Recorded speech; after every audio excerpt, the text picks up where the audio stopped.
From JBS Studios in Greater New York, this is the JBS News Update with Teisha Bader.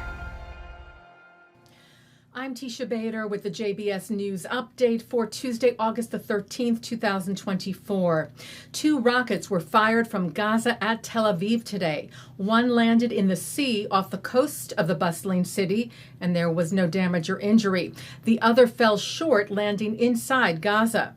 The IDF said one launch was detected that crossed the territory of the Gaza Strip and fell into the maritime space in the center of the country. Terror group Hamas is said to have claimed responsibility for the rocket attack. This is the first time Hamas has targeted Tel Aviv since May.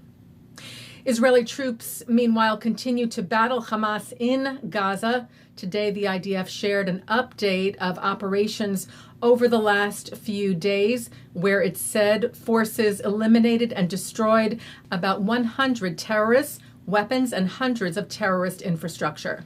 Rockets and drones continue to be fired by terror group Hezbollah in Lebanon at northern Israel. Today, 2 drones were launched from Lebanon toward the city of Kiryat Shmona. IDF intercepted the UAVs. There were no injuries reported. The IDF continues to respond to the attacks today, saying that Air Force aircraft targeted 2 Hezbollah terrorists and also hit terror infrastructure.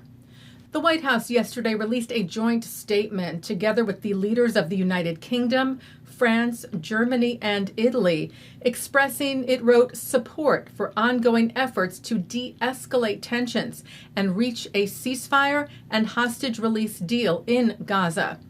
Writing, we endorsed the joint call from President Biden, President Sisi of Egypt, and Amir Tamim of Qatar to renew talks later this week, with an aim to conclude the deal as soon as possible, and stressed there is no further time to lose.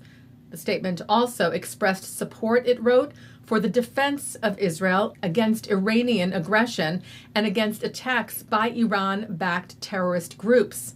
Writing, we called on Iran to stand down its ongoing threats of a military attack against Israel and discussed the serious consequences for regional security should such an attack take place.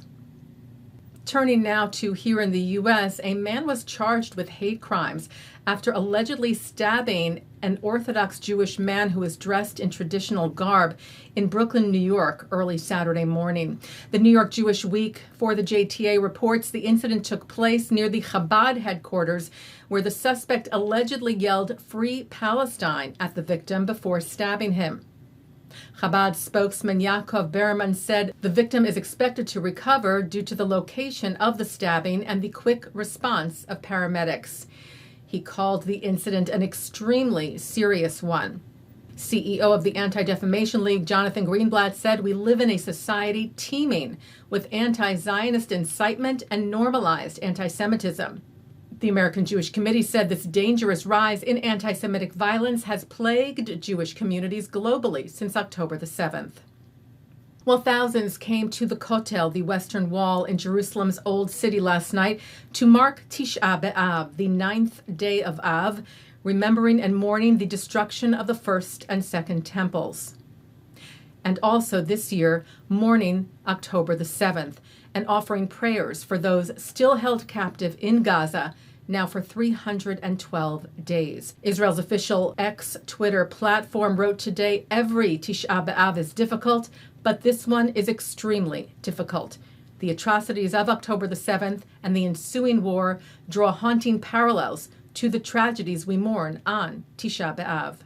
As we reflect on the tragic events that have affected our people, both in ancient times and in recent months, we commit ourselves to love, unity, and the transcendence of our differences. We will not allow those who seek our destruction to succeed. We will rebuild. Masses also gathered last night at Hostage Square in Tel Aviv to mark Tisha B'Av, religious and secular Jews coming together under the banner United for Their Return, praying for the safe and quick return of the hostages. Also screening a video message from Israel's President Isaac Herzog, who said on the eve of Tisha B'Av, "We will continue to cry out, fight, and turn every stone until the return of each and every one of our loved ones home, until healing and joint building of everything that was broken." Herzog saying it is important that we stand and overcome these difficult times together in partnership, brotherhood, and with the love of Israel.